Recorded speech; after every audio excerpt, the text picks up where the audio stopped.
Hello, everyone. Good afternoon. I'm Frank Shaneman. I happen to be Vice Chairman of the Schuylkill Health System. And most importantly, I feel that I'm one of Norman Wall's friends and also one of those people that he taught. And I'm very proud of those titles. On behalf of Tony Barron, who is the chairman and CEO of our hospital system, he's right over there. Also, John Simideka, who's, I should say, technically is president and CEO. I apologize, Tony. I gave you an extra couple of initials, and I apologize for that. But he is our chairman of our board. John Simideka, who could not be with us today, unfortunately, he sends his deep regrets. The entire board of the Schuylkill Health, as well as the management, many of which are here, and the co-workers of Schuylkill Health, I would like to officially welcome you to this day.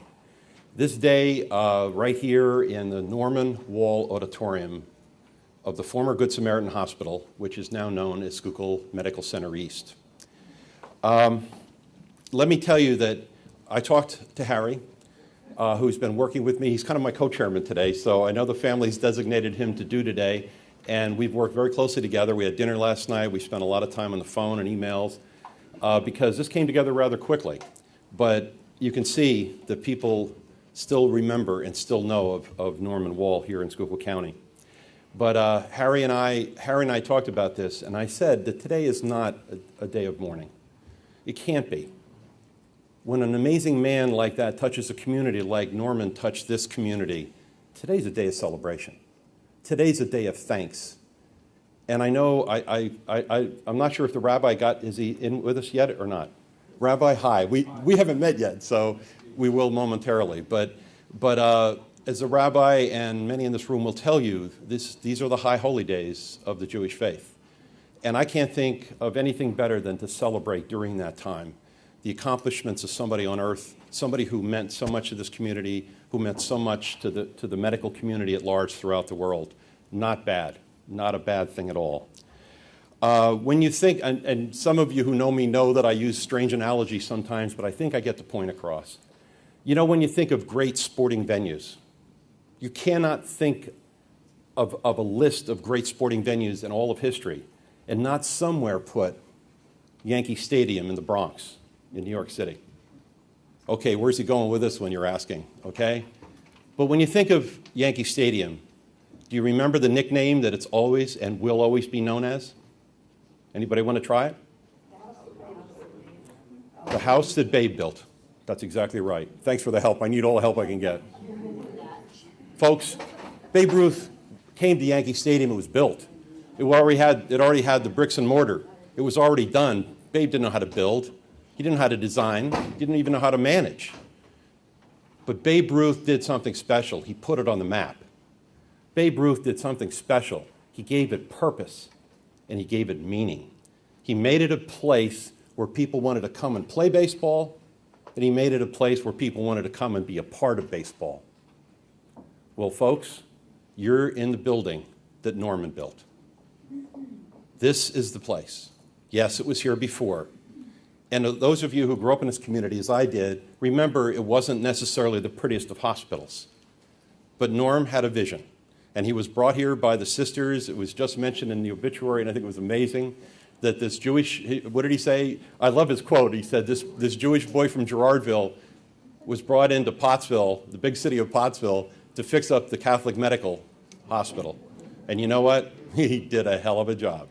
Because under his tutelage, this place became the #1 hospital around here. And he did it right. And for that, this community will never, ever, ever be able to say thank you enough. And the fact that we're doing this today in a room that bears his name, in the highest honor that we know how to do at the Schuylkill Health System, to name this room after Norman right off the lobby and to be forever a part of our hospital, I think tells you just how much this community truly cares and how much we truly love the man. So with that, I'm not here to give a speech. I'm just here to be your master of ceremonies, and my hope is to keep this thing going, and I want to start with myself and to keep it as short as I possibly can. But I do need to say one small thing, sorry, Harry, I've got to say this, it's personal. But Norman Wall was not only a friend, but he was my neighbor. I grew up with those people over there. those three people were my neighbors. They were older than me, sorry, I had to say it, Sharon. I don't mind saying it about these two guys, but I'm saying it about you. I don't mean to say it about you, but I grew up with these people, my brother Dale and I. And by the way, my brother Dale would be here. Unfortunately, he's using the facilities of Schuylkill Health and having a hernia repaired of all days today. But I know he sends his best wishes. Thank goodness his wife Kay is here, and I'm grateful for that. But nonetheless, we grew up together. And I used to spend a lot of time as a youth because many of you knew this. Dr. Wall broke his leg. And I mean, when he does things, he does it big. He didn't just break it, he shattered it. And in those days, we're talking 68, if I remember correctly. In 1968, well, folks, pins in legs were almost unheard of in the United States, and he had it done. And he used to swim in our pool every day for therapy. He was his own therapist. We would have been out of business, okay, at our therapy center here. But he diagnosed his own therapy, and he did it, and every day religiously I knew if I went over to the pool at 5:30, I can sit and talk to a great man. And by the way, he was the doctor of my grandfather, Frank, doctor of my father Ken Shaneman, who we affectionately call Kenny Shaneman. And by the way, I was always known as Frankie, okay? Even when I talked to him just a few years ago, he said, "Frankie, how are you?" Okay? And I used to go and talk to him. But he was my inspiration. I need you to know that, for getting involved in the medical center. And he's the guy that got me involved originally with the Good Samaritan Hospital. And I shall always be grateful for that. And I hope that I can just give one tiny fraction to this community what their father did and what Faye's husband did, because he did a lot for me. And I'm sure every one of you could get up here and give a story about Norman. And if we had the time, if we had a couple of days, we probably could do that. But we're going to try to keep this as short as we possibly can. We may even add a person, because we found somebody else in the room that we think that Norman would be very proud that would speak and say something. So before we get started, Rabbi, I'd like to ask if you could give a blessing before we start. I know you'll be talking later as well, and you'll have an opportunity to say a few words about Norman as well. Rabbi Engel is not only Norman's rabbi in Florida, and has been for several years, but in addition to that, he was his friend and somebody that Norman truly looked up to and truly was grateful for.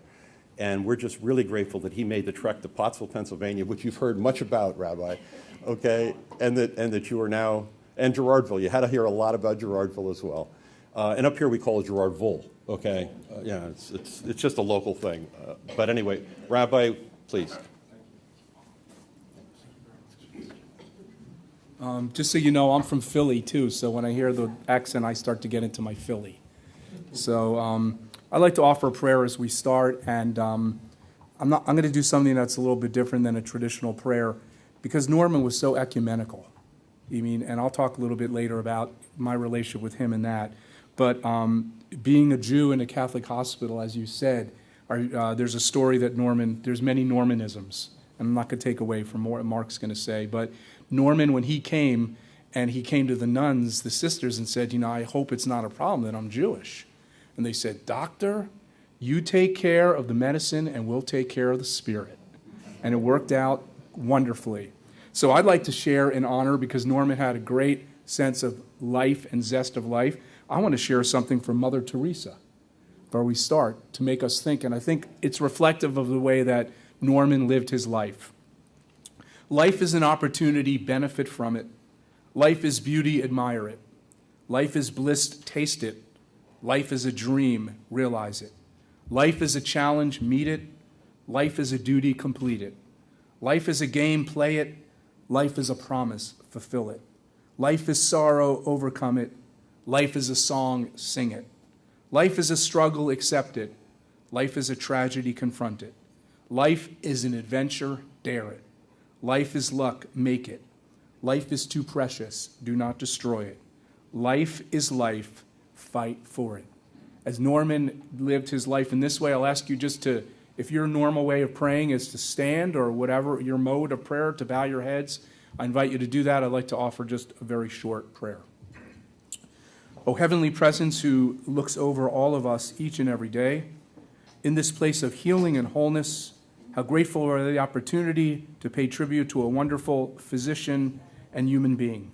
May Norman's spirit continue to permeate in this hospital, May you give, oh God, the hands and the minds and the spirits of all those who heal in this hospital a little bit of Norman Wall, so they may bring your world closer to a sense of healing and wholeness. Amen. Thank you.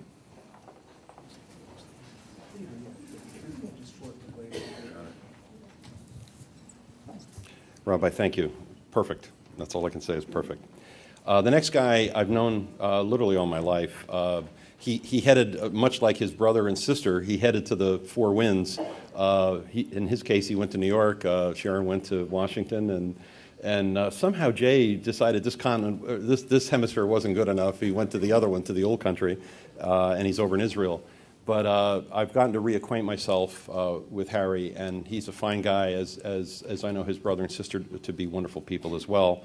And I just want to ask Harry to get up here. As I said, he's kind of the co-host of this thing. And Harry, I'd like to come up and give a few words, please. Thank you, Frank.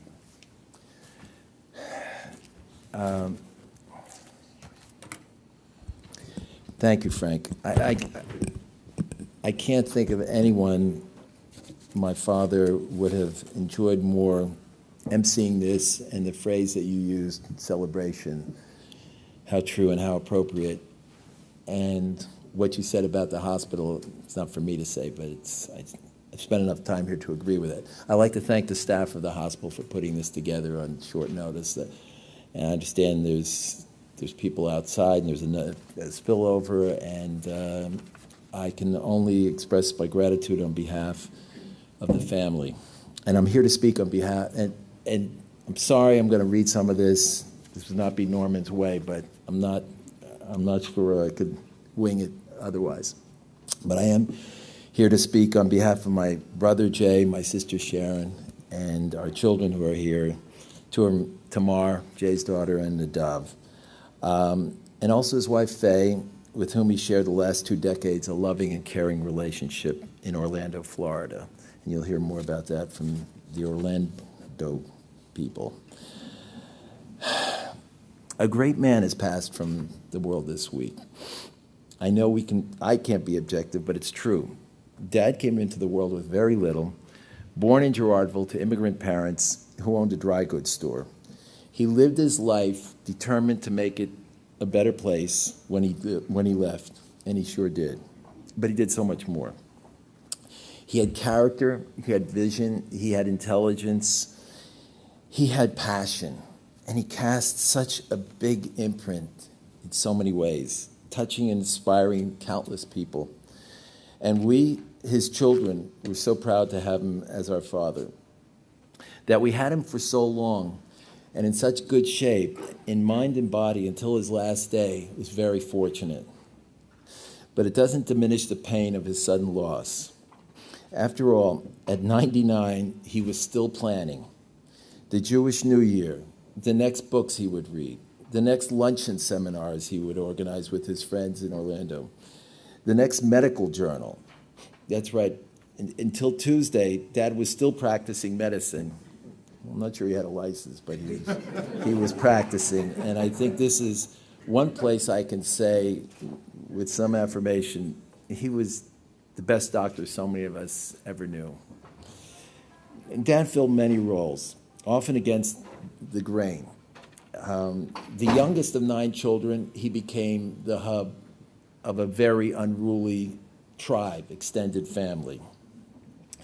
A Jew, he became the head of a Catholic hospital and made it into a top medical center in Northeast Pennsylvania. And a small-town resident, his reputation extended far beyond the boundaries of Schuylkill County, Pennsylvania, and even the state. He had a joy of life and great intellectual curiosity, a driving ambition, and indefatigable to be the best he could in medicine, community, and in other endeavors. It also didn't hurt that he had great looks, elegance, and an ego that could fill this auditorium and a few others. He was also a realist. He was a realist who had to deal with the practicalities of taking care of the sick and the dying, building a medical center and organizing it, and so active in his community. But he was also an idealist. he believed in the American dream in all its dimensions, and I think it's fair to say he realized a lot of them. A man of many passions, here's what we might consider his great ones. Family. He was so devoted to his parents, brothers and sisters and children. During World War II, when he was stationed in the Middle East and Africa, he would write almost daily to his father in Gerardville, a modest merchant who was his own hero. And he took care of his brothers and sisters and nieces and nurses and nieces and nephews, and I think my cousins here would recall that when any of their parents had a question or there was anything medical, psychological, personal, what does Normie think? That was the question that went out. And so he was a leader of our clan. He was also a great dad to the three of us. Despite the many pressures and demands on his time, he was always there for us. And he guided us into paths of life that were different than his medicine. I mean, would you want to try to fill these shoes? No. So, but yeah, he was an iconic figure. Yet he was always accessible for us. He would so enjoy it when we visited him at his little office on Market Street, or take us on rounds with him here at what was the Good Samaritan Hospital, or on trips, short and long distances, phone calls, letters. Those letters kept coming at college and wherever our paths would take us. For my sister Sharon, he would drive hundreds of miles to visit her in school. Later, she would have the good fortune to go around the world with Dad. Jay, a fellow golfer, they also traveled a lot and went pretty far. I went to Russia, France, Israel, and had some great times together. And myself, plenty of trips here in the States, Israel, Europe, and a long journey that we took together, which was with the Anti-Defamation League. You'll hear more about that later. He was a great listener. It's the same quality he had with his patients that he had with us at home. And when he spoke, after listening, and then he spoke, and it was like the voice of God. End of discussion. We knew that was the answer. And then there were childhood friends from Pottsville, and some of you are here today, for whom Dad was often the go-to guy. He was cool.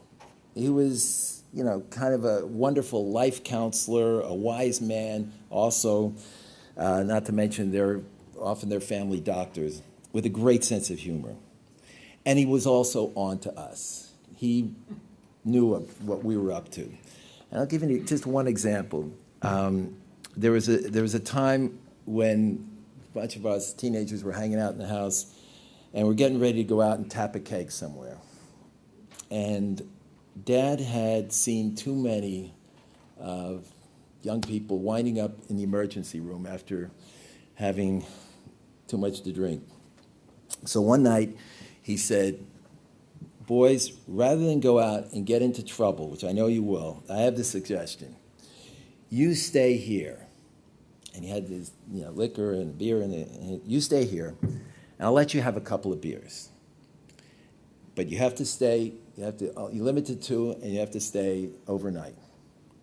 So at which point, one of my friends said, Dr. Wall, I have two questions. He said, yes, Barry. He said, what are they? He said, first, are you for real? And he said, yes, I am, Barry. What's the other one? He said, where's the beer? And that was that. I guess we shouldn't say that these days with all the litigation around, but it was a different era. We talked and we talked and we talked about everything, school and college and courses, travels, Israel, ideas, books. Later you'll hear from others, Mark and Steve and some of his colleagues, about how much he loved to read. Medicine was his beloved profession, but he was engaged in so many other areas. And finally, he was just so much fun to be with. Whether as kids or well into our adult years, he radiated wisdom and wit. Medicine. There are others out here who are going to speak about him as a doctor. I'm only going to say one thing. He loved, which he told me, Thank you. He loved every day of his life practicing medicine. He would often say, I had the best 50 years of medicine after the discovery of penicillin and until the takeover by the HMOs. Apologies. We, his children, remember all the times that the phone rang at night.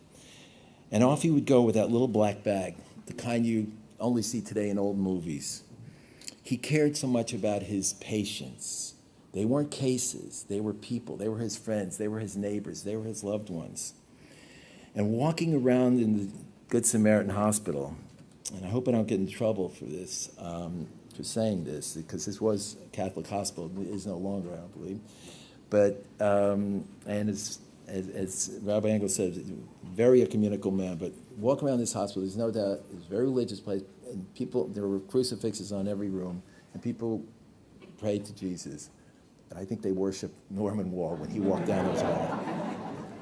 The waters parted. What some of you don't know is how much he wrote on his experiences practicing medicine and published in leading medical journals in America. I just showed one to Dr. John Medeiros, a surgeon that Dad wrote in 1941 in the American Journal of Surgery, which I'm not going to repeat what it was, but what was a small-town doctor doing, writing, a cardiologist, writing in a surgery journal? And when did he do that? Late at night, after everything was done, when we had gone to bed. The man was indefatigable. Community. Dad was passionate about this area. He really was. He loved it. He loved the people who lived here. And we just came from Shenandoah, where it was his very meticulously organized request to be laid to rest there. So you might wonder why so many people he met in his worldly travels. What was this guy, this charismatic figure, doing in Schuylkill County, in the coal regions of Pennsylvania? After all, he trained at the leading medical institutions in America, at the University of Pennsylvania, the Leahy Clinic, Montefiore Hospital in Pittsburgh, Boston. Why didn't he stay there when so many of his colleagues and contemporaries did? And in a word, it was roots. Dad grew up poor in Girardville, but he loved the coal country, and when the call came inviting him to lead the Good Samaritan Hospital, I doubt that he thought twice about it. And I would also add, what also drew him was after his father passed away. I think he felt it was a calling of his to come back here and do the best he could. What drew him to the county certainly wasn't the architecture or the cultural life or the professional opportunities. It was the people. Dad loved the characters and the personalities. He loved the rhythm of life here. His good friends, and there were so many, were not what you might expect of a doctor with a far-reaching reputation.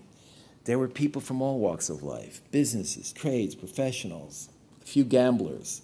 Those were the days when respectable store owners in Pottsville might have a crap game in the back or some other kind of action going on. On short notice, off they went to play golf, to take a trip to Florida. And late in his life, he would tell so many stories about people from Pottsville and chuckle to himself when he mentioned some of the stories. How often, whether in the U.S. or other countries he traveled, he would also engage and impact on people who were sometimes world-renowned. Social justice. Dad cared so much about social justice, racial and religious equality, the civil rights movement. So as someone who was so attached to his community, it became deeply disturbing that he could not belong to the local private country clubs or social clubs, which banned Jews from joining. How could someone who is called upon to save lives not be allowed to play golf or dine with his fellow citizens? Anyway, our dad decided that this was unacceptable and began a campaign to break down the clubs. And he was determined. There were regular meetings at our home with clergy, civic leaders, professionals, Jewish and Gentile, including members of the clubs who opposed the policies of prejudice, such as Frank's father, Ken, who I showed him in a paragraph last night that Dad had written a 50-page called The Pottsville Story, where he mentions that Frank's father, he said no one was more motivated and more effective in this task ahead of us. and the Philadelphia director of the ADL, and you'll hear more from one of his successors. And the struggle paid off, and the clubs opened. And it was our version of a kind of a Kill a Mockingbird, with Dad playing the role of Thaddeus Stevens. It took a lot out of him, and there was a price to pay. But he wouldn't tolerate a situation, however legal, that placed barriers against race and religion in his community. It was a moral compass that guided him and his children throughout his life. His faith, growing up as one of two Jewish families in Gerardville to immigrant parents, and even in an even smaller town, made him well aware and proud of his Judaism. Throughout his life, in the Army and medical school, here in Orlando, he was actively involved in Judaism in the synagogue, and Steve will talk a little about later. And just active, but he was a leader, and he didn't know how to not to be. And at this point, I would be remiss if I didn't mention his co-pilot was Arnold Dellin, who in this community and doing so much good and so many activities that Dad just could not have done without anyone else like Arnold. From his days breaking down the restricted clubs, he became active in the ADL. In fact, it was as chairman of the Pennsylvania region and later an officer on ADL's board, where he traveled to South America, the Vatican, met the Pope, John Paul II, and Israel, of course.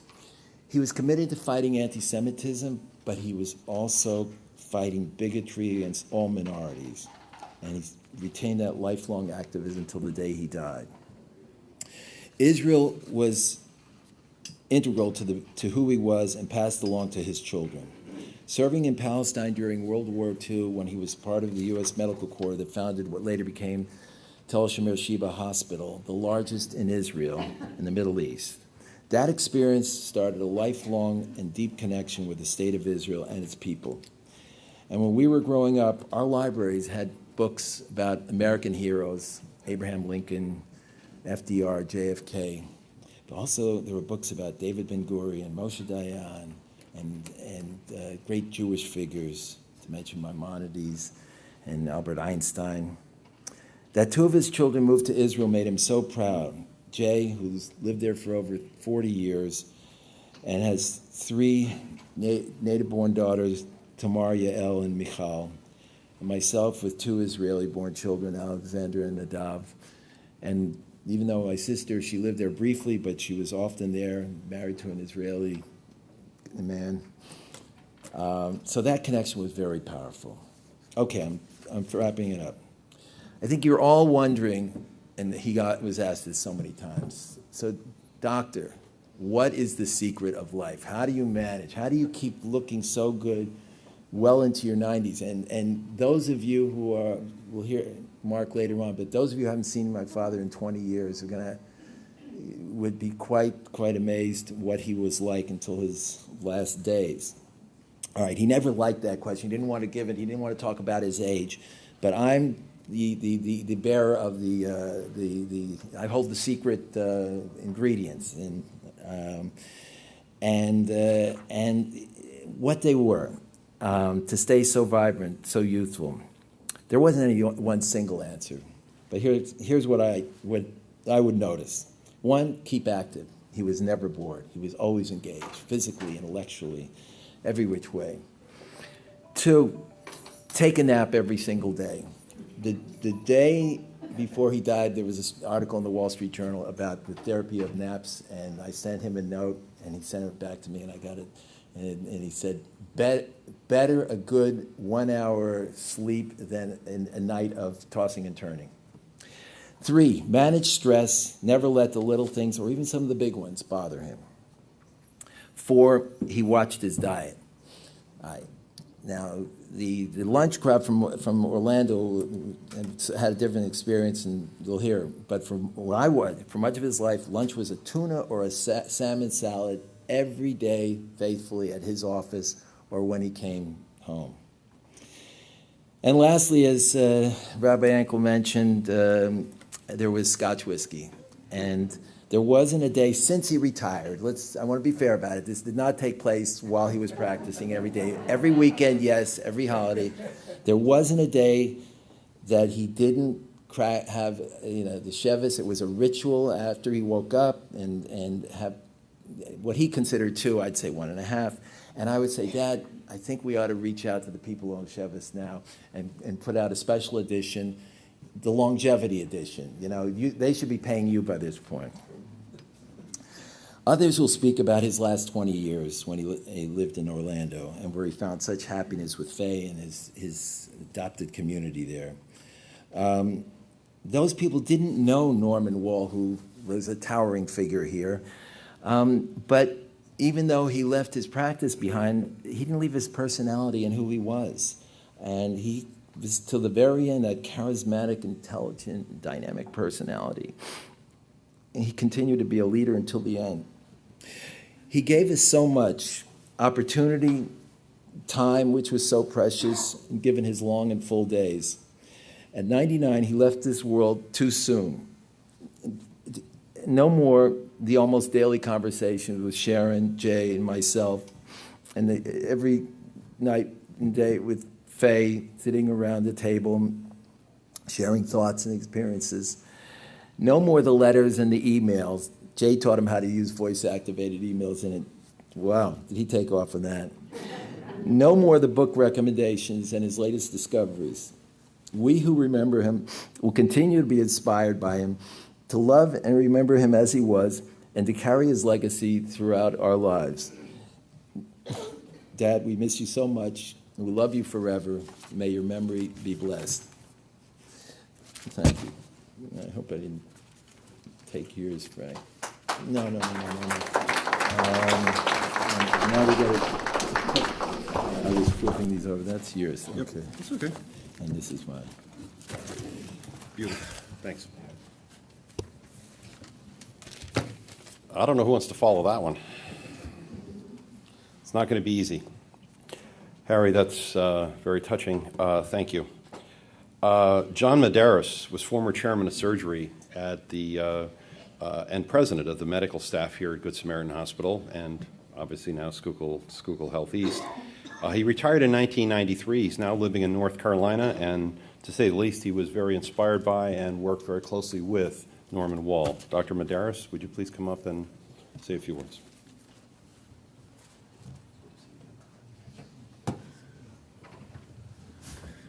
Good afternoon. For those of you who don't know me, I'm John Medeiros. I'm one of the many friends of Dr. Norman Wall. I began to know Norman a long time ago, perhaps more than any one of you in this room, besides, of course, his family. I know Norman for about over 50 years. I'd like, within next few minutes, just tell you what the relation of me was with Norman and how I started and how I wind up in Schuylkill County and in Pottsville. The first contact of me with Norm, it was in late 1958. I was in the training for my surgical residency in Trenton, New Jersey. I visited Norman, and I met the Norman in a golf course, Lehigh Valley Golf Club. And when he finished with golf, his game, he came and talked to me. He didn't know me. He just was a friend of my in-laws. He told me, "What is your residency program now?" I said, "Residency program?" I explained to him. He said, "How many hours of education they actually give you during the residency? How many hours do you work during the week? How is your practice relation with the other physician? How is the social activity of the resident? Are they just in the medication and in the medicine, or doing some public work as well?" He investigated to see what my background is. I haven't met the man before. This is within a few minutes. And although the way that he was talking made me so comfortable that I didn't mind at all to answer the question. When I finished with that conversation, I was so relaxed, And he made a great impression on me in that first visit. My second visit with Norman came about 5-6 years later when I finished my residency. At that time, I was in Germany when I left the residency with the U.S. Army.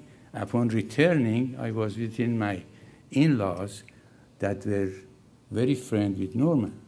In a social gathering in that visit, I had opportunity to see Norman again. This second time, he was on the questioning side, and he was asking me now you have trained, what is your plan? And I said, my plan is that going to New Jersey, I have made arrangement to join Chief of Service that I worked with him during my residency, and I had very good relation with him. Norman thought a few minutes and says, have you looked at Pottsville? I said, no, I even don't know where the Pottsville is. He says, well, I would suggest you to go look at the Pottsville. And I also would invite you to join me the next day, and I want to show you one of the 2 hospitals that we have here in Pottsville. I said, I'd be happy to do that. The next day I came to the hospital. At that time, some of you may know, this hospital was known as A.C. Millikan Hospital. Subsequently become Good Samaritan Hospital, and after Good Samaritan, of course, now is Schuylkill Health Center. Norman personally met me at the hospital, took me around, showed me around the hospital, showed me about the operating room, showed me how the hospital worked, told me about the administration, and he also told me about the medical staff. He said, you know, John, we have good medical staff here, but we need qualified surgeon. I thought a minute and I said, Norm must be to a direction, because I already told him that what my plan is. I already told him I'm going to go to New Jersey. But he says, you know, I'll tell you something. You have to learn that how good is practice in a small community. You're going to enjoy that if you want to practice here. He talked to me so convincingly. He had so vision that presented to me in such a way that I start practice here, I would be very successful. I accepted his suggestion. I said, Norman, I would accept that. I would start working. That discussion brought me to the point that I worked at the Good Samaritan Hospital for 30 years practicing, then I retired. Norman, while he was practicing here, he was really fond of this hospital. He did great deal for Good Samaritan Hospital. He established a coronary care unit. He was the medical director of the health education, medical education. In this very auditorium, that is in his name, there were many lectures was presented for improving the knowledge of the physician and staff of the hospital. Norman was thinking of the hospital, what to do to improve the condition. As Mr. Sharman explained, the nun left it to him to handle the medical side. He was a teacher, he was an advisor, he was a thinker, and he had a vision. He could see the future, what the situation is. When Norman retired, I did not lose my contact with him. We were in the regular contact with him. Faye and Norman visited us in North Carolina. My wife and I visited them in Orlando and appreciate their hospitality. And we have the regular conversation. A week before he died, he called me as usual. He always asked, how are your family, your children, your grandchildren? What are they doing? He was interested to see my welfare. Now, this is after 40 years, 50 years that I know this man. But he is asking me how my grandchildren are, how my children are. This gives you a character of the person, that what person he was. In that period that I was talking to him, a week before he died, he said, you know what? I am really looking forward for this coming holiday. I am also looking forward for next February 9th, which would be his 100th birthday. He said, I would like to have all my family in that day to be with me. This was my last conversation with Norman. Norman, where are you now? This is not my last phone call to you. I am going to talk to you forever. I remember you forever. My relationship with you remains intact. My family appreciate your help that you gave us. My family and myself appreciate what you did for us during this time period. And to Wall family, to Jay, Harry, Sherry, and of course, Faye, my great sympathy. I am here not to give you sympathy for this reason. I am here to celebrate the life of Norman. I am here to celebrate the life of a person who had a great constructive life, a happy life, and I would say God bless you and God bless all of you. Thank you.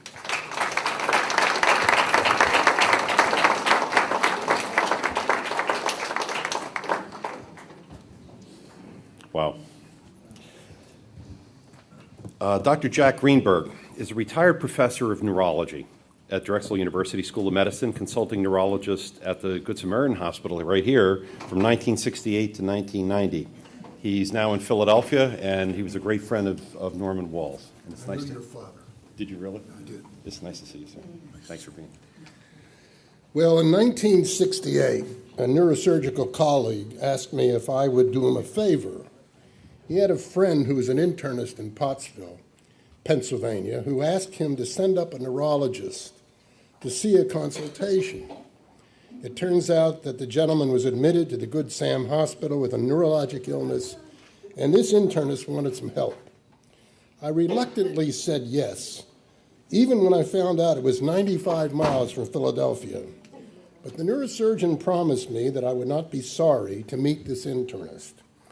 I came up and met Norman, a meeting I've always cherished. After I saw the patient and confirmed the diagnosis, he explained to me that there were 180,000 people in Schuylkill County and that the nearest neurologist was in Reading. He had been the neurologist himself, as well as practicing several other specialties, having been the first boarded internist in the area. He offered me an office, nursing, and secretarial help, and asked if I would consult on a regular basis. He had a certain charm that exuded confidence, integrity, and ability. I thought it might be a good break for me to leave Philadelphia once in a while and come up to the fresh air of the country. Thus began my 25-year relationship with Pottsville, the Good Samaritan Hospital, and the good people of this county. I started coming once a month, seeing consultations for all the staff. Then it became once a week. I had a wonderful relationship with the staff, sisters, nurses, and especially the patients. I had a farmer who was so appreciative that he brought me chicken, eggs, and produce from his farm. Thankfully, the chickens were not alive. I saw a number of children who, after 25 years, became adults and continued to see me. Some of them may be in this room. I even had a perpetual novena bestowed upon me by a grateful patient. I would have had a problem explaining this to my grandmother, but she was long gone by then. I started to read John O'Hara's books when I found out about Mahatonga Street. I ate at the Pottsville Club and afterwards played poker with Norman and his friends. In the beginning, they all let me win. And then I got overconfident, and they routinely cleaned me out. I would see in and out patients, and if patients were in need of further care, especially neurosurgical, I transferred them to Episcopal Hospital, where they received excellent care. I started the first EEG lab and then brought EMG to the area. When I finally retired from clinical practice, I was very appreciative for what Pottsville and the Good Sam and Norman had done for me.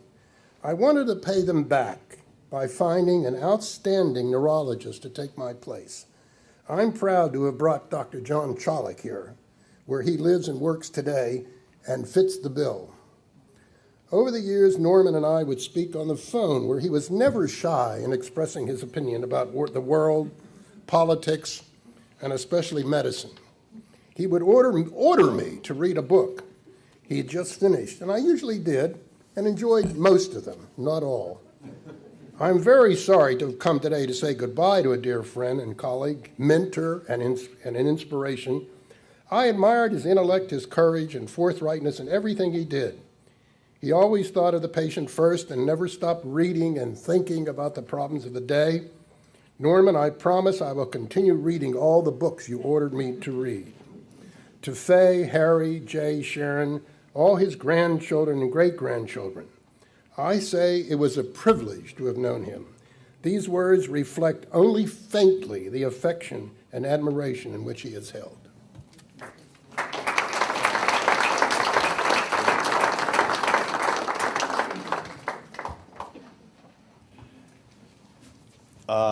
Just break the rhythm just a little bit. We have Mike. Where are you? I don't know. It's who's going to be in charge of the video? Or maybe we won't do the video right this moment. But we have a great little video that a lot of you, a lot of us, have not seen Norman in a while. And it was a great interview done in Orlando. And since he's not, also, can I ask the question? Did Dr. Dubowitz get here? No.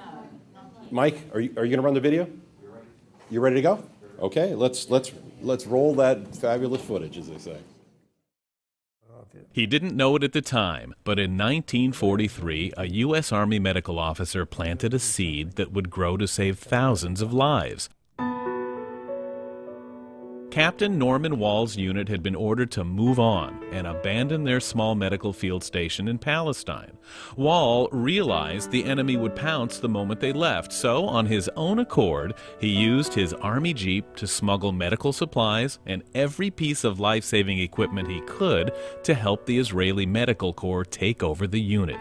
Since then, that outpost has grown some. Time flies, and this station became the Sheba Medical Center, the biggest medical center in the area. And it's time to celebrate the very, very beginning of this hospital, recognizing Dr. Norman Wall for his activities in Palestine at that time. That hospital, that beautiful facility, that life-saving place exists because one Army captain thought enough to try to get them the supplies to kick the whole thing off. Bill, don't embellish it. I thought I did a very good job. I was no hero. It was not difficult. I was not in danger. They were. I was not in danger. But it's very gratifying, particularly when I go back and see it, particularly how they treat me. And they came here to America to give me this award and everything. At the age of 97, it's nice to know that we've done some. It was very gratifying. Born into a coal mining town, he was the youngest of 9 children. It didn't take long to recognize an independent streak that would make him stand out from the rest. For one, he turned the mining industry upside down. In those days, most deaths were blamed on tuberculosis. Wall proved the existence of black lung disease, saving countless lives. He was also right there for one of the most important breakthroughs in medicine. I knew Jonas Salk because I was the chief resident in Pittsburgh at the hospital there, where he was doing his research down the cellar without much money, and they wouldn't give him all these $1 billion and $1 million grants. On a shoestring, Jonas Salk developed the polio vaccine. In fact, he had a front row seat for nothing short of a medical renaissance. In my time, I went to the first year at Penn, they had nothing. The same thing as Hippocrates. And I came out after the Army. It was remarkable. It was an absolute change in medicine, complete change. But that does not mean he's pleased with medicine today. What we did in the old days, we started with the patient from the outside in. Patient come in like you sit down, and we'd sit, shake your hands, and look at you, talk to you, give you 5 minutes of talking. And in those 5 minutes, I'd get a pretty good idea of what's going on You come to a doctor's office today, and some of these are good friends of mine, a cardiologist. He goes inside out. Take all these pictures on the inside, and the inside says this, this, and this, gives you some idea. Doesn't know what he's seen outside. He might have missed a thyroid disease by not looking at the patient's bulging eyes, because he didn't look at the patient. So that's the big difference of the 50 years of practice in medicine. We did it from the outside in. They're doing it from the inside out, and getting all mechanical and technical information, period. And he feels physicians today ignore the greatest diagnostic tool of all, human hands. Now, in those days, the doctors had very sensitive hands because they were used. Palpate the abdomen, the liver, the spleen, the abdominal colon area. Very sensitive hands. I haven't seen any yet put their hands in my belly. You see, in his 50 years as a cardiologist and his 97 years on Earth, he's formed some interesting ideas on how to maximize your longevity. At 97, what do you take? What do I take? 2 scotches at night and 1 pill. And you're pretty healthy? I would say yes. I tell you what, one thing I dislike among my friends, especially the older ones, it's an anathema to me, is this expression. It's to kill time. You know what they do? I don't know what to do to kill time. I'm sitting around here. Geez, kill time? I don't have enough time. That's why I'm eager to do things. I got a full day. Sometimes I need more than a full day. It's a terrible expression for anybody to use who wants to live long, is to say to kill time. He kills time by writing books, medical papers, and contributing op-ed columns to the New York Times. He's also squeezed in a visit or two with some very influential people. You see, Norman Wall says every life has its share of twists and turns, so his last bit of advice, do like he does, always stay in front. I was way ahead of the curve, Phil, way ahead of the curve.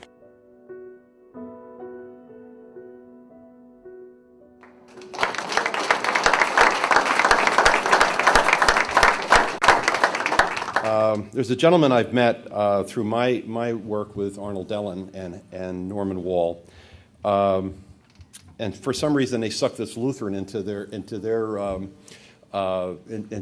charity and also into their cause, and I feel very good about it because what they do is absolutely amazing.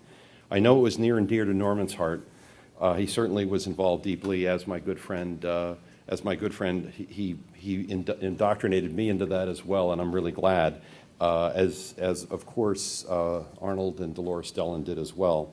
But the gentleman I got to meet during that whole time is now the regional director of the Anti-Defamation League of Pennsylvania, and he's from Philadelphia, Barry Morrison. Barry, come on up here.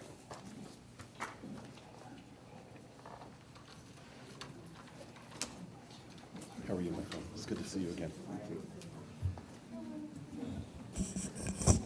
I really do feel honored to be asked to speak here today, and I extend my condolences to Faye, Harry, Jay, and Sharon. I met Norman in 1981 when I first arrived in Philadelphia to become the regional director, and we struck it off instantly. There was a great affinity we had for each other. First, Norman was 1 year shy of my father's age, and like my father, he had a crusty exterior with a warm, decent, loving interior. Like me, he was the first in his family to graduate from college. And like myself, he was the son of immigrants. Mine, like his, hailed originally from Russia. And my parents had a love affair with Palestine and lived there before immigrating to the United States, when my father, like he, served in the U.S. Army during World War II. And I also found in Norman a shared love for the work of the Anti-Defamation League. We came at it from different perspectives, he as a volunteer, I as a professional. But we shared the attachment to its mission of standing up proudly and resolutely for the interests of Jews in fighting hatred and bigotry, anti-Semitism directed against them, but also for pursuing justice and fair treatment for all people without hesitation. And that is a love that we shared and we pursued together with an openness and an understanding and a level of trust. And I considered it an honor and a real very special privilege that he considered our relationship to be one as would be had between a father and a son. And no competition with the two of you, of course. Norman and, yes, his sidekick, Arnold, were very helpful to us in this community. And their work spoke volumes, not only locally, but the story of the Pottsville Club and the heroic efforts of really fine people, including your father, is a story that I still tell today. And what Norman stood for epitomizes the best in the leadership of ADL and the values that it espouses. Norman, a person who believed in himself, who had confidence in himself, who never was ashamed of himself, who took pride in his roots, who returned to his roots, who never hesitated to say he was a Jew. In fact, there was sometimes we'd have him speak to an audience, a fundraising dinner in Philadelphia or places outside of Pottsville, and people would say, tell him not to say so much about Israel. He couldn't help himself. So he stood up for himself and his people and the Jewish homeland, Israel, a Zionist of the first order. This is what we shared in ADL, and always, again, pursuing fair treatment and justice for everybody.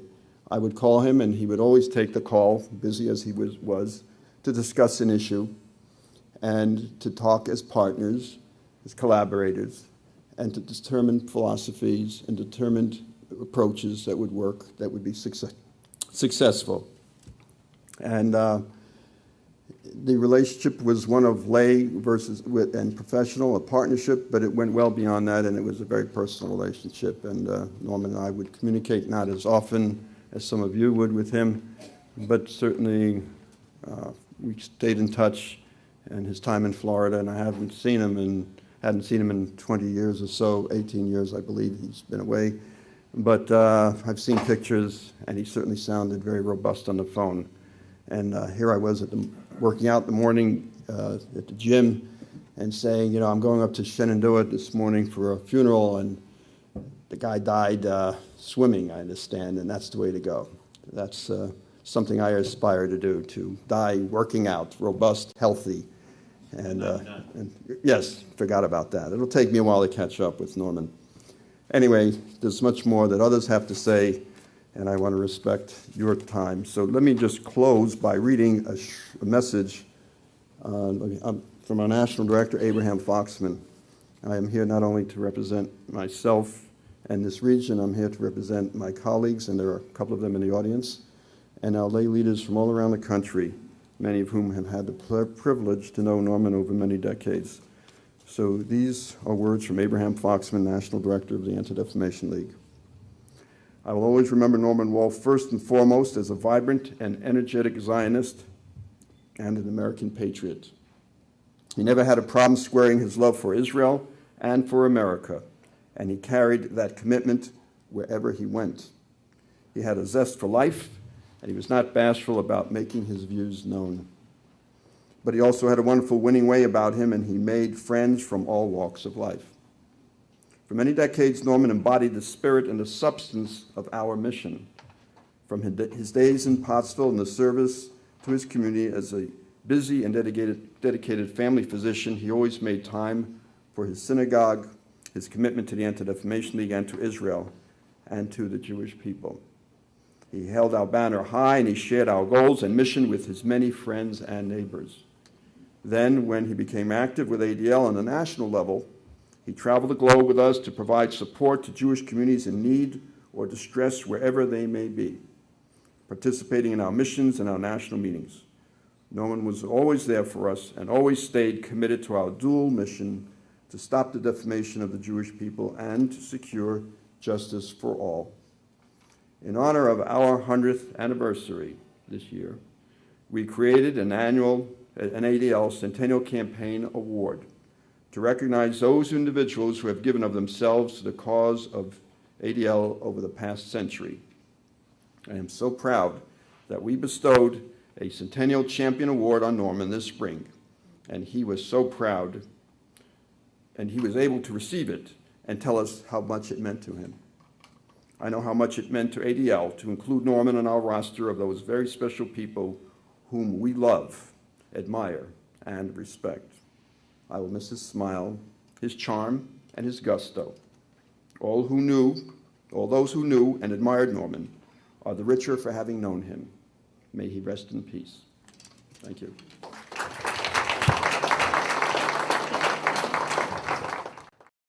Dr. Waxman is world-renowned. He's a world-renowned interventional cardiologist. He was the second medical student from Ben Gurion University in Israel to come to Pottsville for training under Dr. Wall's tutelage. Getting a theme going here? Do you get the theme? He's from Washington, D.C., Dr. Waxman. Please come up. Oh, there you are. Thank you, sir. Thank you very much for the introduction. It's a lot of exaggeration. Faye, Harry, Jay, and Sharon, and the extended family, the Wall family, physicians who trained me, physicians who didn't train me, nurses, health professionals. This is actually should be a day of joy. And I'll explain you why. In the Jewish faith, if you're a very renowned rabbi and you reach to the age of 99 or even before 99 and you lived and contributed so much, there is really a celebration when you passed away. Your followers should celebrate. They will go into the streets and will dance that you had a righteous life that contributed so much, and this is what the celebration about. And in a way, I think Norman, from everything that you have heard, is that kind of righteous person. On everything that he did, and I'm not going to detail everything, I think that was well done so far, but I just like to take you to summer of 1979.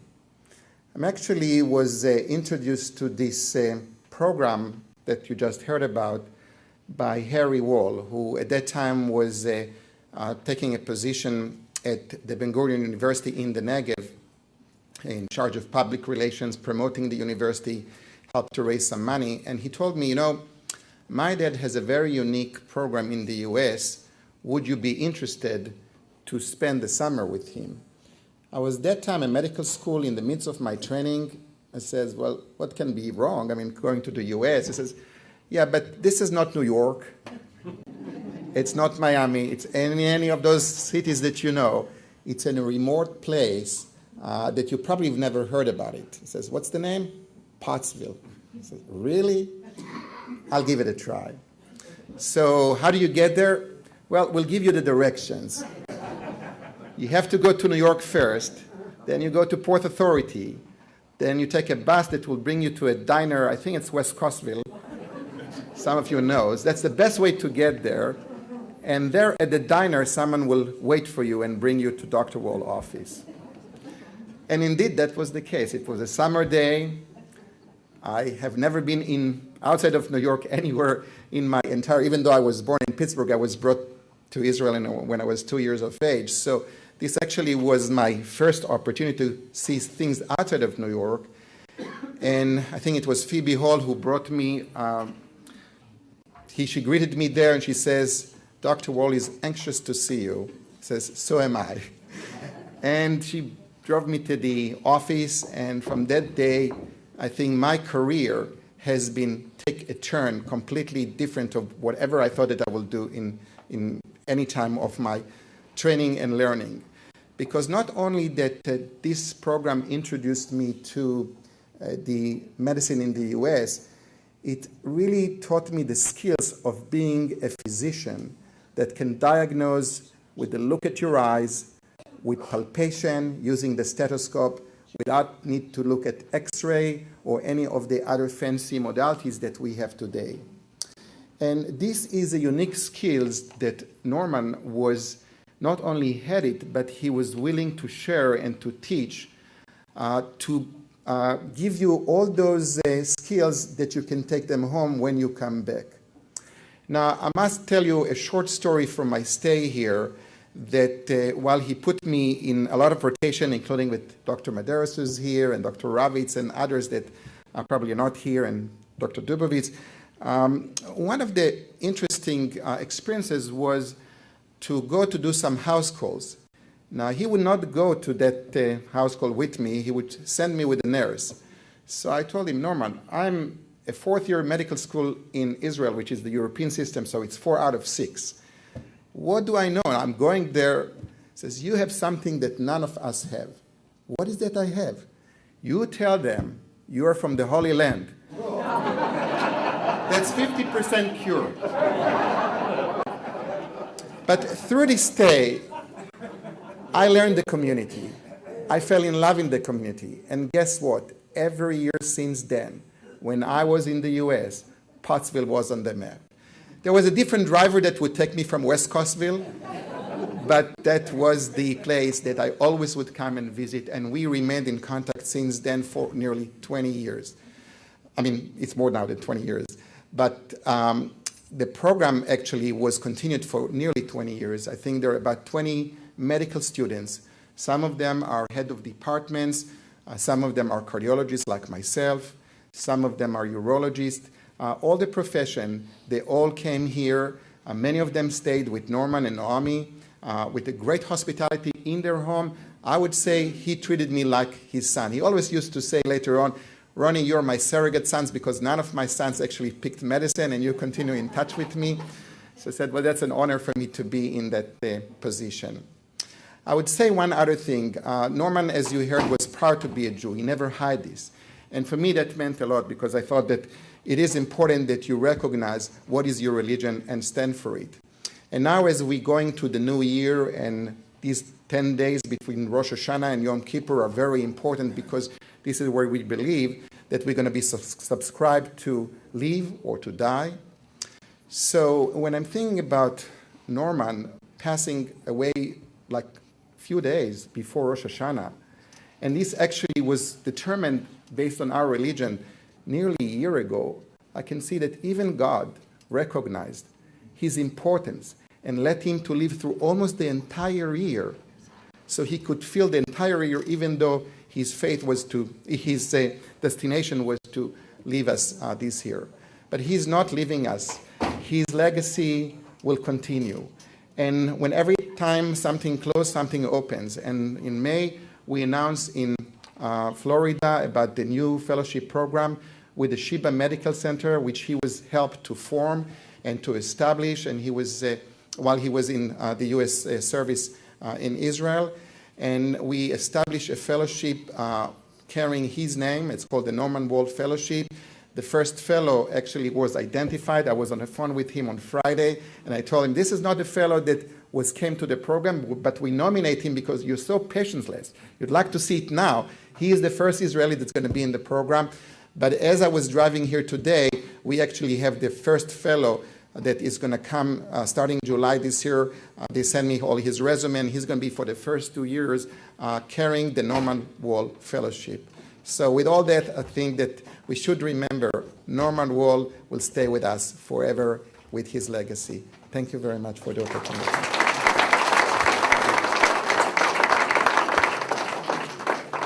I keep saying, wow, and it just keeps getting better. Outside, you're going to find, I'm sorry, this is something I'm always asking people for money for charities and political figures. I apologize, but nonetheless, outside, you'll find this. I didn't want to hand it to you personally so that you didn't think that I'm trying to push you, but I think this community owes a lot to this man. I mean, more than I can put into words. And you'll see there's a piece of paper out there, and it says the Dr. Norman M. Wall Medical Exchange Fund. And if for some reason, I had my secretary print up about 60 of them out there. If we don't have enough, please let me know. Just give me your email or give Harry your email, and we'll get it to you. But basically, it tells you that what Dr. Waxman just talked about, our ability not only to help help students between Israel come to the United States and be a part of this. If we can be a part of this here in Schuylkill County, I'd like to see some of those students come here to Schuylkill County. It's got a great tradition, obviously. Dr. Waxman is only one of several that have done that, and he's only one of many that Dr. Wall mentored. And I think this would be a great tribute to him. A lot of us were saying, what do we do? Send flowers or this? And the truth is, this is the right way to do it. So if I could, and oh, by the way, Harry and the family have already told me that it's one of their dreams that if we can get more people involved, we can also have a separate fund here. I'm not sure it's necessary as long as Schuylkill County is included on the list of places where possibly some of these incredible students like Dr. Waxman just talked about would come here and be a part of our medical staff and see what, should we say, upstate America is like as well. So please take it with you and give to this fund. I think it's a great idea, and it's a wonderful tribute to an amazing man. Also outside, just so I get this housekeeping stuff over with, I had this done. Harry showed me at dinner last night a whole bunch of newspaper clippings that he had. And it's certainly not everything about Norman, but it's a lot of cool stories, stuff you don't know about. And at least a bunch of things I didn't know about. I didn't know how some of the stuff how incredible he was. But you'll see some great stuff here. And even the very first notice of his being the new medical director here at Good Samaritan Hospital. But anyway, take it with you. It's a gift from us, just so you have it, and it's pretty interesting historical reading for both the doctor as well as Schuylkill County. I have a quick letter to read following Dr. Waxman. I think it's very appropriate, from Professor Zeev Rothstein. He's CEO of Sheba Tel Hashomer Medical Center in Israel. By the way, it's simply known as Sheba over there, or Sheba. Am I pronouncing it? Sheba. I just want to make sure, okay? You know, German Lutheran background, you don't always get the pronunciations right. We want to do it right. Sheba is the largest hospital in Israel in the Middle East. Imagine that. World-renowned for its research and clinical training. For the doctors and leadership of the Sheba Medical Center in Tel Hashomer in Israel, Dr. Norman Wall was a legendary figure. He was one of the founders of the hospital during World War II, when the U.S. Army established a field hospital on the site. Norman was a medical officer with that unit. He was selflessly devoted to the fledgling state of Israel from its earliest days. His friendship and wise counsel were steady throughout his life. He was very proud to be the bearers of, we are very proud to be the bearers of his memory through the Norman Wall Fellowship at the Sheba Medical Center, which was recently established. May all those who cherish his memory be comforted among the mourners of Zion and Jerusalem. I think that's a wonderful letter. The family got a lot of letters, and we're not going to read them. Okay, unless you really want to see them, then we'll be glad to send them to you. But the bottom line is, I think that's very fitting. The gentleman walked in here. By the way, did Arnold and Dolores Stellan make it or not? Are they there? Would you like to say a few words on behalf of the Schuylkill County Jewish community? We would love to have you.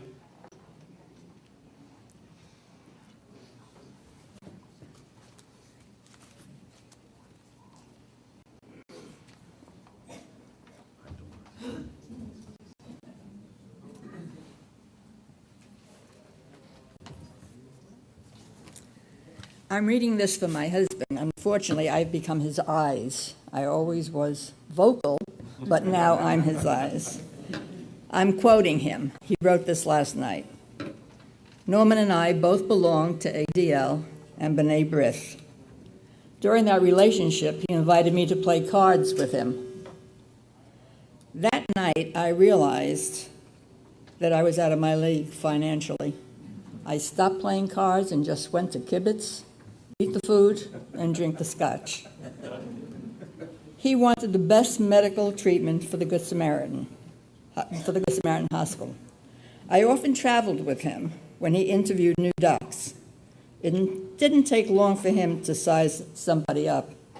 A long interview was a good sign. I'm not going to talk about his medical ability. I'll leave that to others. He would get very angry at some issues, but he always was ready to help out. He was ahead of his time, and he kept up to date on everything. Often, when we were out late, Arnold and Norman, We would have to stop at the hospital before we could go home just to see if his patients were doing well. I traveled with him for so long that when he retired, you know the little black bag that Harry spoke about? He got a little black bag, a medical bag, with a stethoscope, and he gave it to Arnold for his retirement. Arnold is really going to miss him. But I'd like to say something on my behalf about Norman. You know, Norman was sort of a chauvinist, but I don't think he would mind if I just said a few words. When we arrived in Pottsville in 1955, the Walls became our friends. Norman was a leader in our Jewish community. He was sensitive to the discrimination that existed in Pottsville during the 50s. He organized a group of men to break the silent code that existed: no Jews allowed. His efforts are felt today in the Country Club, the Private Eating Club, and other organizations that discriminated against religious and ethnic groups. His work in this field can be compared to a rock thrown into the Schuylkill River. Its ripples are felt by those who came later and who are welcomed here now. He engaged Dr. Munir, a Muslim, Dr. Bain, a Catholic, Dr. Platt, a Jew, to work in his office. He encouraged Dr. Hortner, Hungarian, Dr. Ling, Chinese, Dr. Medeiros, who you already heard from Iran. He encouraged them in their work at the Good Samaritan. I credit him to the blend of the ethnic people we have working with each other in Schuylkill County today. Arnold and Norman formed a friendship that is enviable. They truly respected and loved each other. Norman watched over Arnold's health, and there were many problems. He did that from Florida. And Arnold would take care of anything Norman would ask of him, even making arrangements for his wedding to Faye. He asked Arnold to take care of his funeral, but his children did that. Arnold is still working on wiping out discrimination in our schools. People say that if in your lifetime, one good, sincere friend, if you have that, you can consider yourself lucky. We are lucky, and we will miss him very much.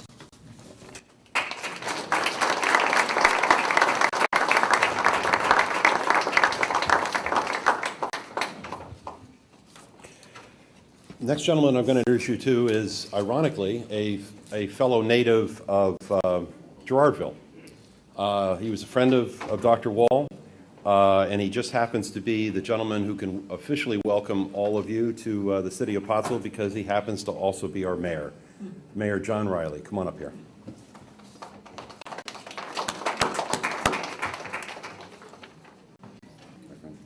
Thank you, Frank. Thank you, John. Okay.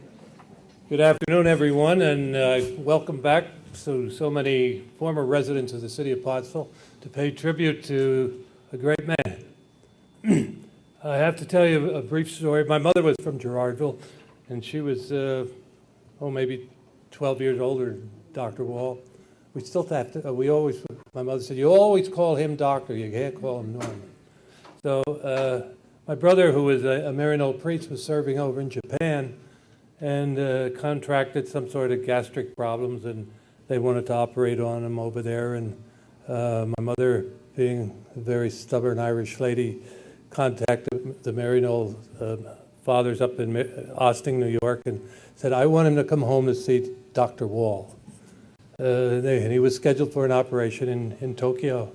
So he came home and went to Dr. Wall, and Dr. Wall gave him a physical and said, I want you to call up to Maryknoll and tell him you want 2 weeks off, and I want you to go home and have 2 weeks of your mother's cooking, and you don't have to be operated on. So that's the type of doctor he was. He was a very good diagnostician. There's so many stories that were related about that great man today, but we'll know that our memories will give us all comfort on Dr. Wall. Thank you very much, Frank.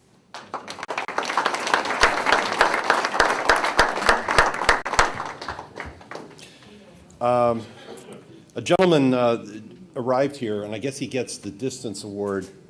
I'm not sure if it's further or closer than Israel. I'd love to get the exact mileage. I figured it'd be further, okay? But nonetheless, he happens to be a friend of mine and somebody that I have great respect for, Dr. Les Dubowitz. Dr. Dubowitz was traveling in South Africa. He made it back, and it's really important that he did. And Dr. Dubowitz happens to be one of those many people that found Pottsville on the map because of a guy named Dr. Norman Wall. So come on up here.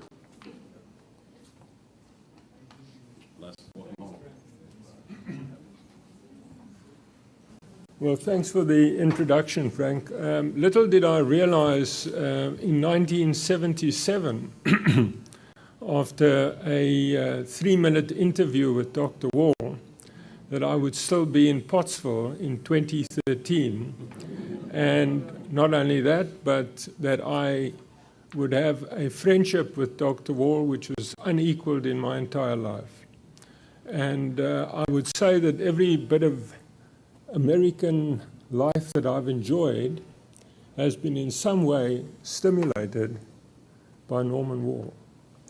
And I'm a little bit sort of out of it now, otherwise I could express myself a little better, but I've had 24 hours on a plane trip back from South Africa. But strangely enough, my best trip ever to South Africa was when I took Norman Wall with me to South Africa, and for the first time I was shown around South Africa by Norman Wall, even though I was the native of South Africa. And my other 2 best trips of my life was one to Israel with Norman and one to Alaska with Norman. So not only does our friendship go through all the aspects of life in general, but we enjoyed vacations together, and we certainly enjoyed medicine together. And I think everybody's expressed that there is no physician like Norman Wall. There will never be a physician like Norman Wall. He was one of a kind, and he was a legend. And to me, he was a mentor, a friend, a father figure, and everything that anyone could wish for. So I certainly will miss Norman a lot. And strangely enough, it was just one day before his death that I got a personal note from him wishing me a happy new year. So, Norman, thanks for all you did for me. And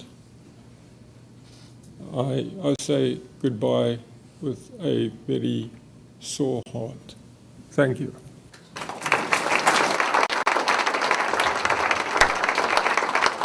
If anyone can get off a plane of 24 hours and express himself as well as Dr. Dubowitz, I challenge them to come forward and try. Thank you, Dr. Dubowitz. That was absolutely amazing. We have a gentleman who I've read his work, and I'm very impressed with. And by the way, it's also out there in that packet of papers that I told you about. And it's Mark Pinsky. He's an author and journalist from Orlando, Florida. He was a very close friend of Dr. Wall and Fay's, of course, who wrote an article in the Orlando Magazine. It was called Lunches with Norman. And we'll talk about Dr. Wall since moving to Orlando in 1994. Mark. Thank you so much. Are you kidding? We're honored. I have to say that after sitting here, I feel like an imposter with so many surrogate sons in this audience and so many best friends of Norman in this audience. I came into Norman's life late, but he was my best friend too. And if things had unfolded differently at this moment, I'd be sitting with him in a restaurant with some of our friends, having one of our lunches that I'll talk a little bit about. Much of what I'm going to say you know about Norman, but he was always a very frank person, no matter how much he liked you. I once gave a lecture at a local college in Central Florida, and Norman was in the audience, and I said, afterward, I said, Norman, how'd I do? He said, oh, you did great, you did great, great. I said, well, Norman, how'd I really do? He said, well, you read too much, you read too fast, and you didn't look up enough. So, because Norman didn't give me enough time to prepare, I'm going to have to do a little bit of reading, but I'll try not to read too fast, and I'll try to look up from time to time.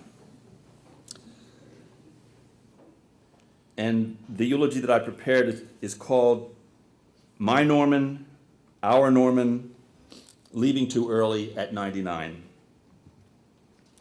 How could anyone seem so indestructible at 99? Well, Norman Wall did. Whenever someone in good health and so full of life dies, it's too soon. We celebrate his life. At the same time, we wish he was still here to celebrate it with us. Norman Wall left us last week, as has been mentioned, while swimming laps in his pool. Just a few hours earlier, we had one of our long weekly lunches. He pressed the book on me he had just read, despite my protest that I had no time to finish it before it was due at the library. No, he said, take it, read it. So I did, and I am, as I usually did when he insisted on something. I gave him a New York Times article book review on novels about rabbis and suspended animation, which he somehow had missed, but assured me that he would read. By the way, a last literary recommendation from Dr. Norman Wall. It's The Golem and the Jinni by Helene Wecker. He left me with that, and I'll leave you with that as well. On the way out to his car, I noticed he wasn't using his cane. I said, Norm, where's the cane? He says, don't need it. And with Norm, if he got to the door of the restaurant before you did, he opened the door for you. That's the kind of shape and drive Norman was in. After lunch on Tuesday, we were out in the parking lot, and as I tended to do in a very sort of discreet way, I tried to sort of guide him out of the parking lot, because he was still driving, which I always did while standing behind a very sturdy barrier, because as much as I loved him, I was also no fool either, and waved to him as he drove the short distance home. Norman never gave up the practice of medicine, as many people have said here this afternoon, including reading the latest journals, which I would often see stacked up on his dining room table. Now, I'm both a hypochondriac and an alarmist. So in that sense, it was a marriage made in heaven when Norman and I got together. He delighted in talking me down from whatever health-related ledge I had talked myself onto. Although when I had a real problem, a burn followed by a skin graft, he was the soul of consideration. He would have me take the wrappings off of my burns and inspect them at the lunch table, but that was Norman. Norman, as other people have mentioned, has some very strong feelings on most everything, but particularly on the practice of medicine. So, since we spent so much time together in his later years, I'm going to repeat what he said on his behalf. Norman thought that students who came here from the third world for medical training would serve humanity better by returning to their home countries where the need was greatest. He thought that too many patients were taking too much medication and undergoing too many tests, as he just said. The best route to cure cancer, he felt, lies in molecular biology and cell chemistry. He liked to talk about Albert Einstein coming up with the theory of relativity while staring into space in a Swiss patent office. But here's the main thing he had to say about the practice of medicine, and fortunately, you heard it from him, but you hear it from me again. The exigencies of today have eaten into the two things that are the pillars of physician care: talk and touch. There's little time, as he explained, to talk to patients and to touch them. For example, when men of a certain age get together, the conversations inevitably gravitates toward prostates. The best diagnostic tool for prostate health, he believed, was an educated finger. He was wagging that finger at me last Tuesday when he told me that.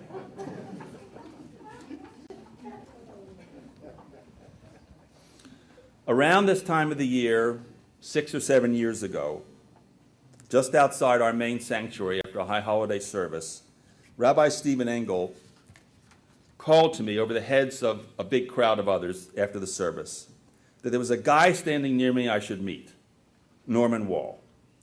I covered religion for the local newspaper, so I used to hear that a lot. But I went over and shook hands with this very dapper gentleman who I took to be in his 70s. He said, we should have lunch, and I said, fine. And then, surprisingly, he actually called me, and we had lunch. When we finally got together, he complained that too many of the people he knew only wanted to talk about their practices and their investments. He wanted to talk about books, politics, ideas, current events, Israel, and Jews. And so we did until the day he died, sometimes once, sometimes twice a week. There were others who joined us, most regularly Rabbi Engel, who you hear from in just a second.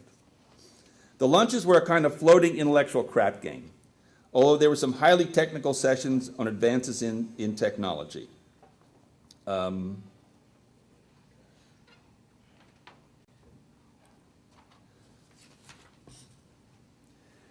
You know how when you're eating with old people, you surreptitiously watch to see if there's any food dribbling out? As if it's some sort of gauge of whether they're sort of starting to lose it. Well, Norm did that with me, suggesting when and where I should use the napkin. Norm was the most fastidious and slowest eater I ever encountered. Until he died, Norman read the New York Times daily, watched The Daily Show nightly. He was web savvy. He inhaled books, mostly nonfiction and history. If there was another woman in his life, it was the librarian at the local library, where he was a patron, who recently arrived books that we saw, unfortunately, on the table when we came after the memorial service were two of Rick Atkinson's histories of World War II, recommendations from Harry. But if I could find a novel about doctors or Jews that he hadn't read, or even better, about Jewish doctors, he would then give it a try. When I asked him how he could read 2 or 3 books a week, he said he was making up for lost time, when his practice left him little time to read beyond journals.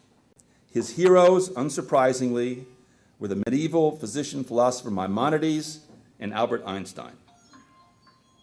Norman never lost the capacity to surprise me with his restless intellect. Late in his life, through a friend, a neighbor, he developed an interest in Latin American literature, particularly magical realism. Who knew? Norman had his peculiarities. For example, he didn't like to be around old people.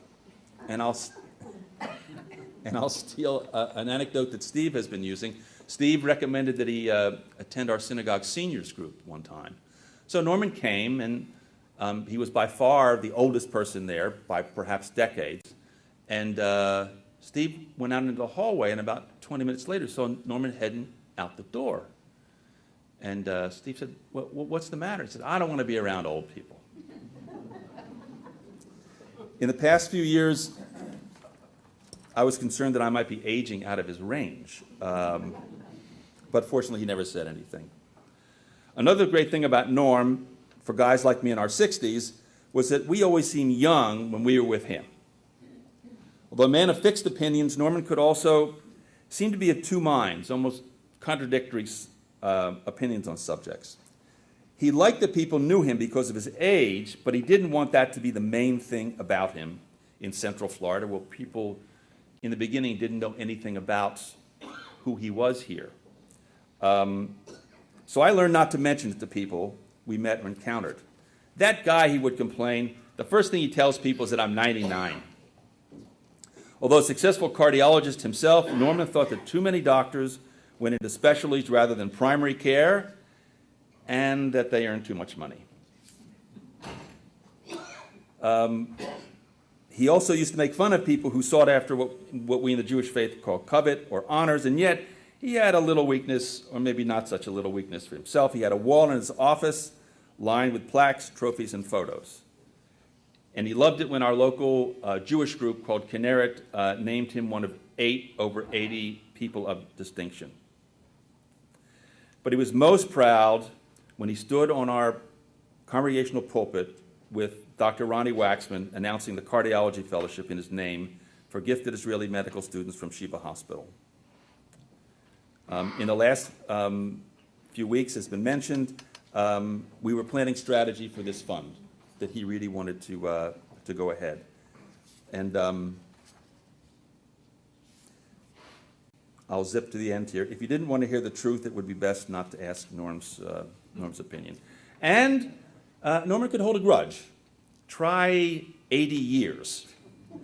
Norm was still burned at the University of Pennsylvania in his medical school, despite the fact that both institutions awarded him scholarships.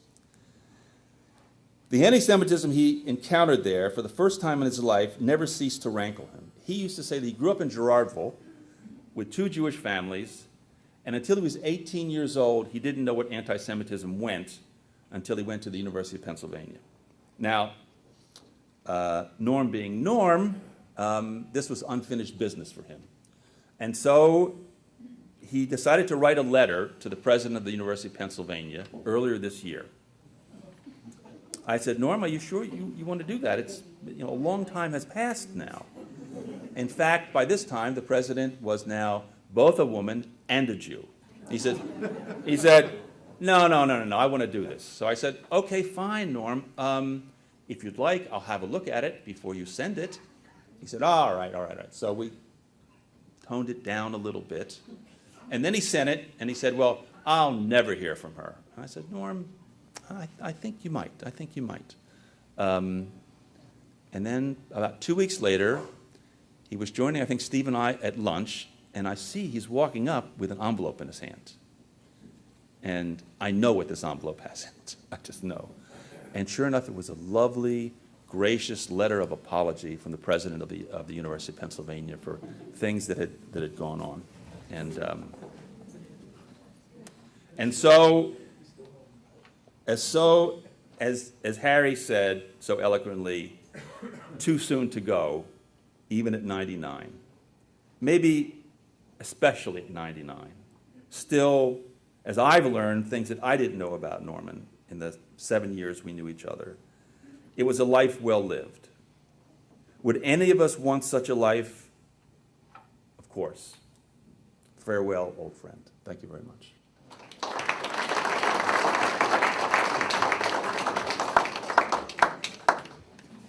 We went a little past time, guys, but we're down to the last 2, and I've got a couple of housekeeping things. One, I want to introduce somebody.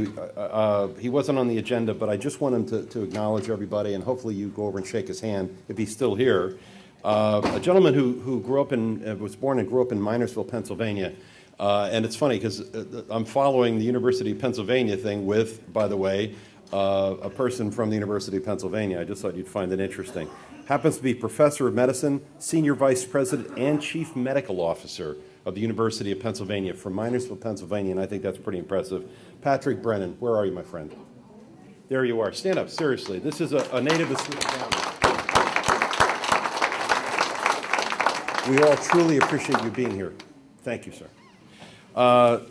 2 quick housekeeping items. I wanted to say this. I want to say thank you for people who put this together very quickly. Harry, obviously, and the family had their work to do, but 5 people actually made it happen here today like that, literally. First one I want to say thank you to is my friend Mike Peckman. He's head of public relations here.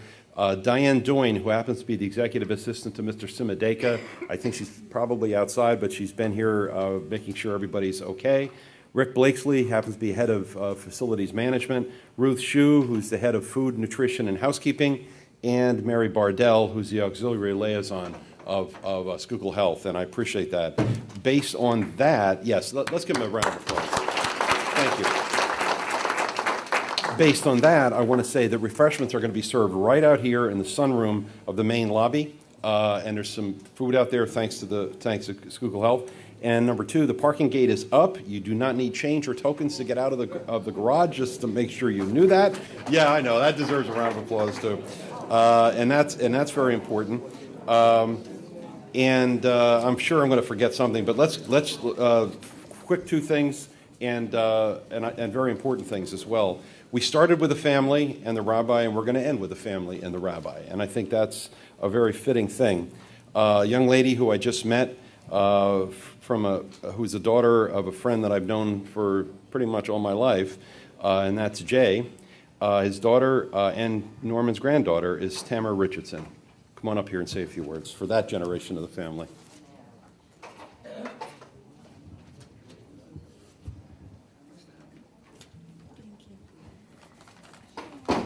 Hi, everybody. Thank you for coming. My name is Tamar, and I'm Norman's oldest granddaughter, and I'm speaking on behalf of my sisters and our families that are in Israel and couldn't make it here. And I'm not used to public speaking, so you'll have to forgive me. To us, Yael, Michal, and myself, the kids in Israel, he was the beloved and yet a little feared Saba Norman. Saba means grandfather in Hebrew. He lived in a wondrous land of doctors, country clubs, and Cadillacs. And when we would come to visit in Pennsylvania and people learned who we were, we got a lot of extremely tight hugs, which we did not appreciate as kids, but after a while we would be prepared for. I moved to Florida about 14 years ago and got to see him more often. And he was always interested in my opinion about Israel, politics, religion, and healthcare in this order.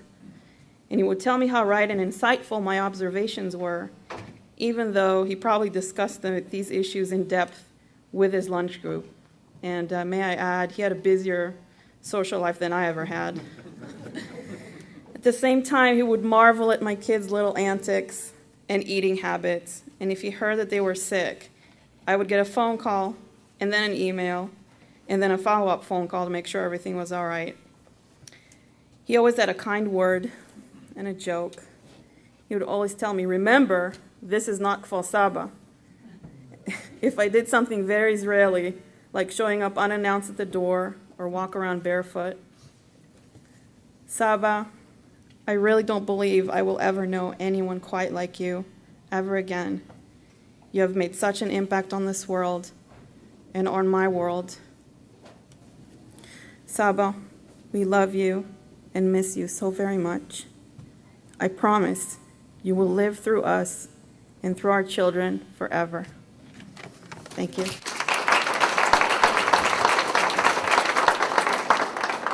Tamara, I apologize for mispronouncing your name. We're from Schuylkill County. I just hope you give us a little bit of slack on that. I knew the other housekeeping item and the final one before the rabbi is the Jay, Harry, and Sharon will be receiving visitors on Sunday afternoon from, I'm going to make sure, because I have two times here, 3 to 7 or is it 2 to 5? 2 to 5. They're going to be available at you just met Dr. Dubowitz, but Les and Jean, I saw Jean come in. Jean, welcome back home. At 2526 Mahantanga Street in Pottsville from 2 to 5 on Sunday afternoon. So you're welcome to come over, see the family, and kibitz, as they say. So I think that'll be great. The final, I don't have to introduce him again technically, but I really, I've already been impressed for just the short few words you had to say. Do you want to end this for us?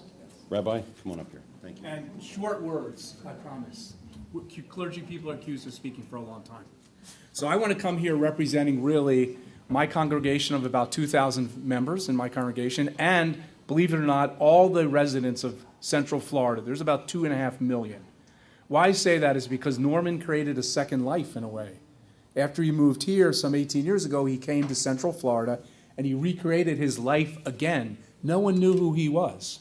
And although after a few months, and I say all the residents of Orlando because every single place he went, he had the waitress, usually young and cute, serving him whatever he wanted in whatever way.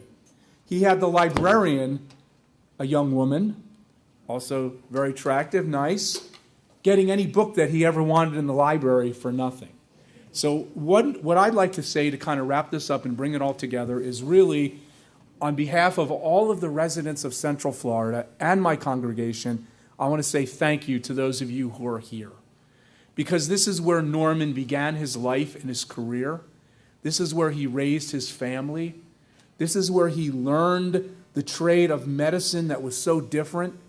This is where Norman really came from an early child and through his career. And I want to say thank you because we now in Central Florida and Orlando have benefited from your support and your raising Norman in your community. So I want to end sort of wrapping together Orlando and Pottsville and Shenandoah and Girardville and all the other towns that are here, that you should be proud, really proud as a town and a community to raise a person of the caliber of Norman Wall. The values that he expressed, his medicine came from here, from this hospital and for this community.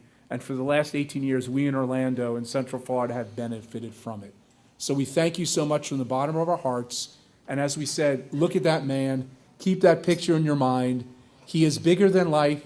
He is a character. And the final thing I'll say is that if most of us get to meet someone like Norman once in our lifetimes, how blessed and lucky we should feel in our lives.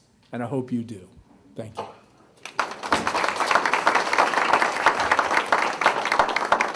One second, folks. I wasn't planning to say anything, but I'm not going to get a hug from everybody.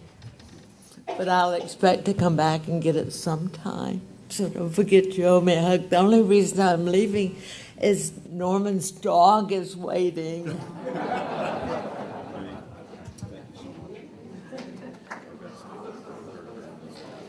Okay, folks, thank you very much. And most importantly, thank you, Norman.